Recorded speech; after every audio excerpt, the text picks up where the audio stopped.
Hi, I'm here talking to Shelley from Advito. So Shelley, tell me about accurate CO2 reporting and why it's important. Oh, it's so important. What we've found over the past few years is that the emissions reporting that's out there is the industry standard, is a great estimate of what emissions are. But when travellers and businesses actually want to have a really clear picture of what their emissions are as an individual or as a company, they need to get down into a more granular level. So what we've done is developed a methodology, an ISO certified methodology called Gate 4, which takes into account a number of really critical factors that aren't included in the industry standard. And one of those is aircraft type. And this is really important because it can be up to 30% difference when you fly an old aircraft versus a new efficient aircraft. And if you don't know that information, it's very easy to just make choices, the choices that you've always made, the choices that are easy, but actually you could be saving a huge amount of carbon if you do still need to travel by just choosing a more efficient aircraft. And the same is true of hotel as well. Considering the country electricity mix as well as amenities in hotels and also eco certificates makes a massive difference. Again, if you have to stay in a hotel for business, you can make a more sustainable choice. So accurate reporting really is the first step in building a strategy to achieve reduction targets. And we're seeing with so many of our clients that they have net zero targets and they're reaching for 2030 goals. Unless you have clear reporting, it's very difficult to know the levers to pull to get you to where you need to be. So how can your clients start implementing sustainable solutions right now? Yeah, there are several things that clients can be doing. The first is starting with the data, really starting understanding your baseline. Where were you at in 2019? Well, let's all forget that 2020 happened because travel was so minimal. We need to go back to 2019 and look at what those travel habits were and what those emissions were with really accurate reporting, using that Gate 4 methodology to really get a clear picture of where you're at. From that, then start building a strategy and start working with partners like Advito who can really help to give you that roadmap of where you need to be. And this covers everything in terms of your overall target, but also looking at it on a country by country level, because you might have an overall percentage target, but that won't be the same in every country because there are certain factors outside of your control, like the fact that China's energy network is very much powered by coal, whereas Sweden's is much more powered by renewables. And you need to take that into consideration as well. So building your strategy that gives you a clear roadmap to get to where you need to be.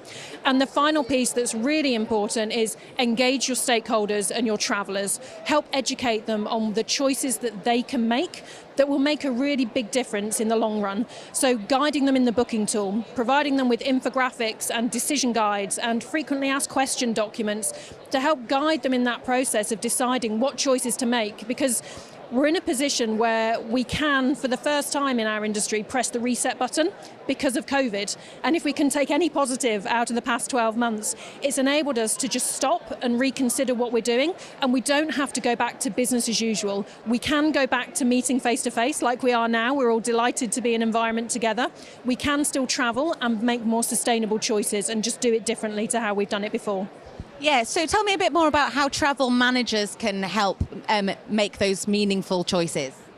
Yeah, and it comes back to the strategy, it comes back to that roadmap, but the important component is engaging travellers. It's about supporting them in making the right choices, but that starts from policy. So the many conversations that we're having at the moment are around how to embed sustainability in the heart of the travel policy.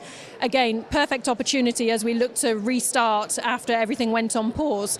But how do you embed those policy changes? And things like, for instance, if there's a viable rail alternative where you can take a train and it will take 4 hours versus taking a flight, look at making that shift to rail. Lots of people here today, lots of colleagues have travelled from Amsterdam, they've come on the Eurostar, they haven't flown.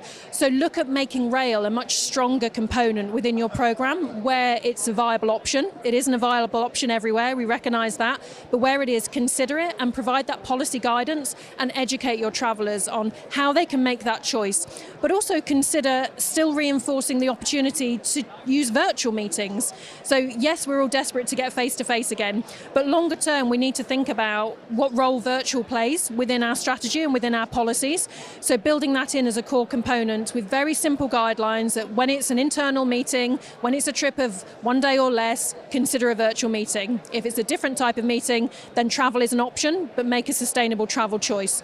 So it's all about that policy and embedding that strategy in to get you to where you need to be by making small changes, but guiding your travellers to make those choices through the online booking tool, having pop-up messaging to support them in their booking process, and outside of that as well, as part of the onboarding process, but as part of the general awareness. And what we have to remember as well, because we've all stopped travelling, everybody's a new traveller again. Even those road warriors who are travelling all the time, they have to start again. And slightly embarrassingly, I'm a traveller. I used to travel all the time. I arrived here last night. I forgot my toothpaste.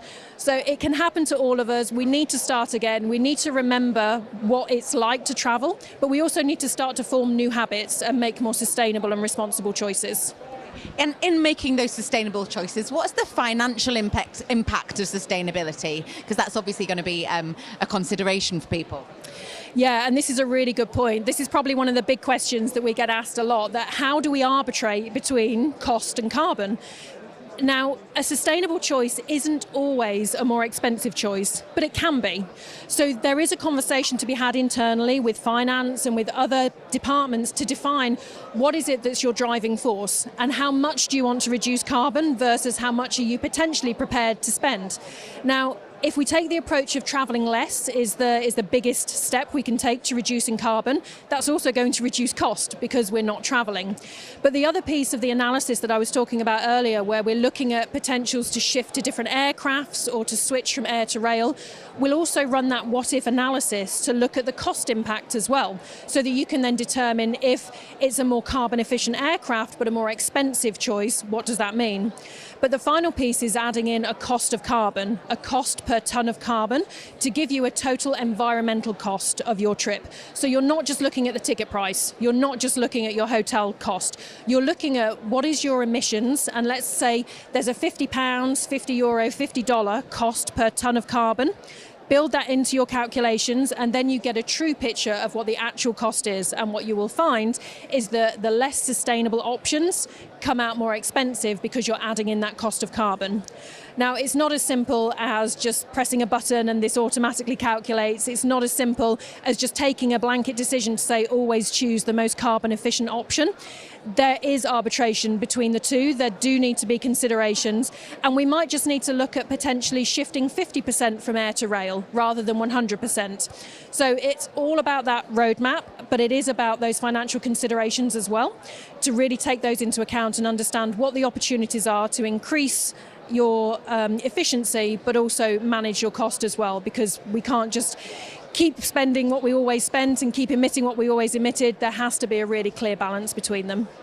Great, thank you very much, Shelley. It's been really interesting talking to you. Have a great show. Thank you. Thanks very much. Real food for thought there. Come on down to Advito to learn more from Shelley and her team.